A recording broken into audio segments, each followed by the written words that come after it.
So we've got another mini moke over here. Right.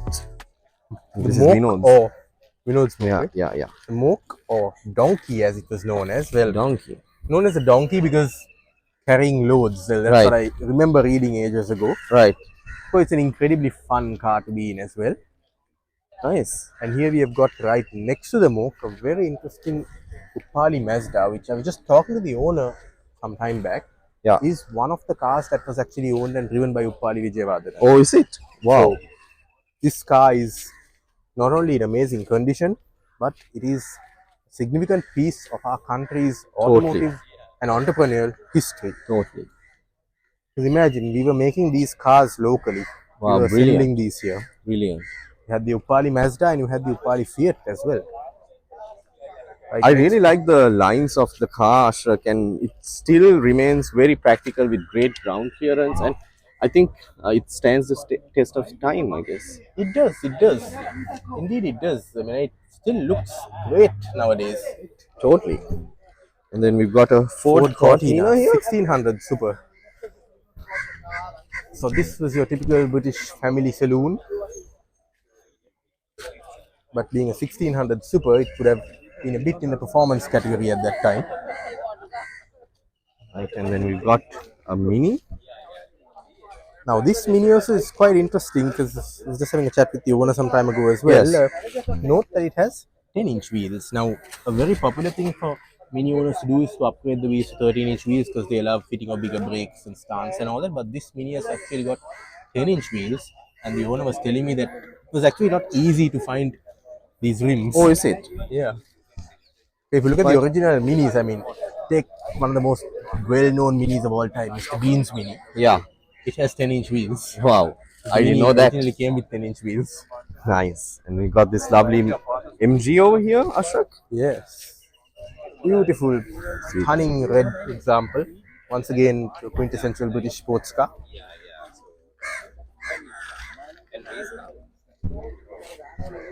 That's a nice shot, I guess. Look at that. Yeah, I think that has come out really well. And then we've got a VW Beetle right next to it. Yep. A bug, A bug. as we call it. Fun fact, Volkswagen made more Beetles over the production run than there are people in Sri Lanka. Oh man, 21 really? plus million Beetles were made. Wow, that's quite interesting. Yep. And still standing strong, Ashrak. Yeah, because it's a very simple car to maintain, you know. Cooled. What's this car, Ashrak? It's an Alfa Romeo Alfa. GTV, which belongs to Diane, who we just spoke to a while ago. Yes. This is one of those cars that reminds you why people who love Alfa Romeos love them. Classic lines. Totally. And of course, once it gets started and when we hear the engine, if we get a chance for riding it, Wow. we'll That see would be exactly why. exciting. I mean, there's just something about an Alfa Romeo. I've been in several. I've driven two actually. Right. Both 156s, which are much newer than this, but Right. they all have that character, that that feeling of sort of putting you in charge of the driving experience and giving you an awesome visual and sound entertainment. Totally. We have a few more in the lineup, Ashrak. Let's have a look at Let's this. have a look at this because this is an original Willys Jeep, and Right. you will note it's Left-hand drive. Quite nice. Yes, and very well. Looks very capable as well, Ashrak. I mean, Yeah, you've got a especially short with wheelbase. You've got minimal front overhangs. Yeah, great approach angle, departure angle, and you call it the ramp up, right? The one in the middle, the ramp up angle, right? Breakaway, I think. Okay. I'm not very Right. knowledgeable. An off-road person at the same time. Yeah, for sure. Now, these two are very interesting cars. These two side by side. I believe you were talking to the owner of one. Yes, I was. Right? Quite a nice and pleasant front. Yes, fondly facade. called the frog eyes. Oh, is it? Sprite. Yeah. Frog eye or bug eye. Those are two terms that I use to describe this car because of its very friendly looking. Very face. friendly, totally. But don't let that face fool you because these cars are very popular in Britain for racing use. Right. Because you see, even though they have, I believe, 1.2 liter, something like that, very small four-cylinder engines, they're very lightweight and very nimble. So, I think even to this day, there are classic car races which feature entirely a field of these running on tracks. Oh, is it? Yeah. Wow. Brilliant.